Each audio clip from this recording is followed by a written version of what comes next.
All right, everybody. I'm across the street from the Dungeon of Democracy, the local 308 Business Union Hall. No cops were called. I wasn't kicked out. Things got a little heated between me and our president. Things got a little heated with me and Corey Carr, but you know what? That's good. That's good. We need that. We need that. I didn't call anyone any names. Y'all be proud of that. I got called names though, okay? But that's okay. That's okay. People have a right to express themselves. What's going on with the contract? Who knows? Nothing was shared with us of any details. It's a big secret. I can tell you this much: the issue with assaults by desperate people against the frontline workers, like train operators, is definitely getting hot. So I'm asking you to consider,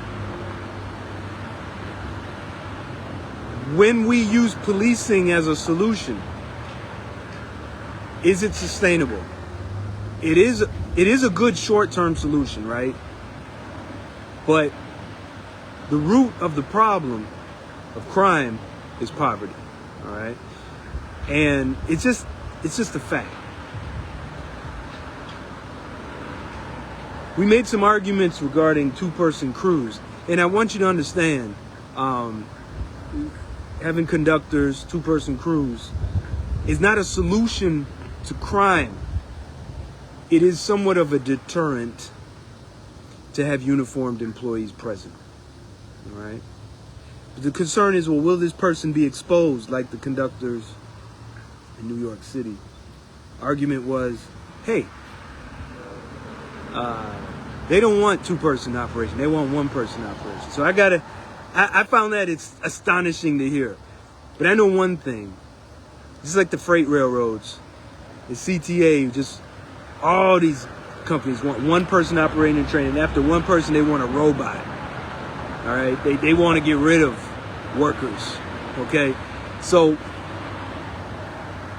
the two-person crews is easy when it comes to protecting CTA workers. You isolate those ends. All right? You close that door. The only interaction you would have was when you open that window to look out, to open and close the doors. That's it. That's it. You know, having some kind of security team or something, even if it's our own members, it's. But I think the most important thing is, and I made this point, the members have to be involved. Those who are train operators need to be involved in decisions that involve train operators. Us union people cannot be making the decision for them. In the shops, I can't be making decisions for y'all. That's why I have like the meetings I do and the surveys, right? So I know what you want. You tell me what you want, and that's what I want. I have to want what you want, right? That's how it works. I'm not your boss. So these are some things to think about. These are things that I took away from this board meeting. I think that the other union people are getting used to the fact that I am not their man. And I was very impressed with our Secretary Treasurer. I got to give him credit. I got to give credit where credit is due, Brother Cleve. Remember we were talking about, I went out and I put it in the newsletter about that $50,000 whatever happened. So he has the financial report to show how that was misquoted, and he shows exactly where that dollar amount is, and he's going to show it to the members at the membership meeting. He wouldn't let me take a copy of it, though. And that's what's so annoying. I told him, I said, brother, what do you want me to? He said, no, go tell the people. But I got to tell the people numbers off the top of my head? Give me a break. So I don't know, whatever. But come to the meeting. I think, you know, Deborah Lane, she left a huge mess over here. So Brother Cleve Atkins got to clean up after her mess. And then before her, you know, it's just a mess. I looked at our financial report, so he let me see profit and loss. I was really impressed. He just sat down with me after the meeting and said, here you go, here you go, here you go. Hey, cool it with the memes, will you? So, but he showed me profit and loss, so I got to look at that. Got to ask him questions about the audit. Got to ask him questions about certain credit cards. You know, I want to see the breakdown of certain credit cards. We can skin that thing next month. But I was really impressed. The brother let me see what was going on with the money, and he's trying to do things to cut costs that are going out to vendors and services. I still think this where there's a will, there's a way, and this building needs to be sold.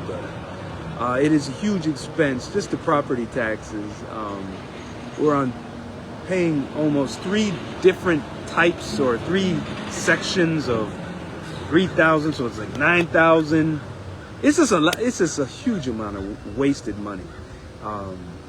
So I guess it'd be best for you, the member, to get involved, start coming to the meetings. Don't depend on me for the information because it's not complete.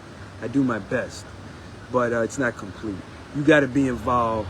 We got to make changes so that you can see what I see. You know, there's no reason why you can't see all these financial statements. No reason why you can't, without having to make a silly appointment. Everyone should be able to see it. He said, well, you wouldn't want people to see your bills. I said, well, it's our bills. Well, let them see it. You know, if the union is paying me, your union dues are paying for the stuff, then everybody who's a member should know exactly what it's paying for at any time. Well, I think that's about it. So I got a couple more things to do, and trying to get a final report for you all for my virtual union hall. So if you're not registered, make sure you're registered. Thank you very much. Peace.